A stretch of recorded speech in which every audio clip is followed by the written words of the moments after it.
Plusieurs enfants d'immigrants pourraient être retirés de leur milieu de garde. La raison, une confusion autour d'un règlement du ministère de la Famille.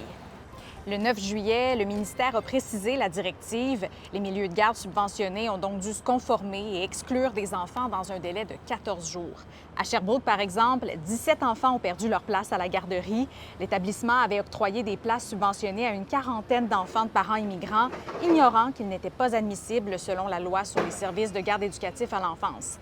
Des cas similaires sont survenus à Québec sans toutefois être chiffrés. Le gouvernement indique que le règlement est en vigueur depuis la création des CPE et qu'il s'agit plutôt d'une erreur d'interprétation de la part de bureaux coordonnateurs. Les directions des CPE dans la région de Québec sont en colère. Là, c'est les enfants, beaucoup, qui vont être pénalisés. Ils vont être pénalisés de deux façons. Ils vont être pénalisés parce qu'on les déracine de leur milieu.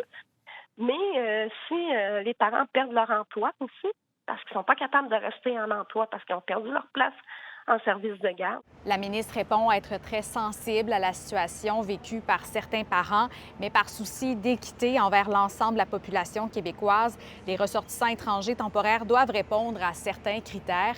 Des vérifications sont en cours. Ça semble toucher une très faible proportion d'enfants.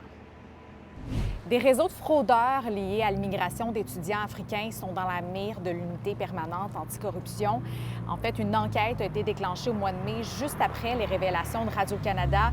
C'est des organisations malveillantes qui organisent la venue de ressortissants africains dans des cégeps, des universités du Québec, en produisant de faux documents. Dans une série de reportages d'enquête depuis avril, Radio-Canada a dévoilé comment des arnaqueurs ont berné des étudiants africains, des institutions d'enseignement canadiennes et même les gouvernements du Québec et du Canada grâce à des diplômes falsifiés, des lettres d'acceptation contrefaites, des preuves bancaires truquées et des promesses mensongères de bourses d'études. Le rêve canadien est un marché très lucratif en Afrique. Des dizaines d'agences et de consultants en immigration sans scrupules font fortune en promettant aux étudiants d'entrer facilement au pays. Des victimes se sont fait soutirer des milliers de dollars pour finalement découvrir une fois au Canada que leur admission à l'université était bidon. La nouvelle série Bon Cop, Bad Cop a tourné plusieurs scènes d'action hier à Wendake. Plusieurs communautés autochtones sont à l'avant-scène dans l'intrigue de la série qui mettra en vedette Patrick Huard et Henry Cerny. L'équipe a aussi tourné une douzaine de jours dans une communauté Micmac. La nouvelle série de 6 épisodes sera diffusée en 2026 sur Crave.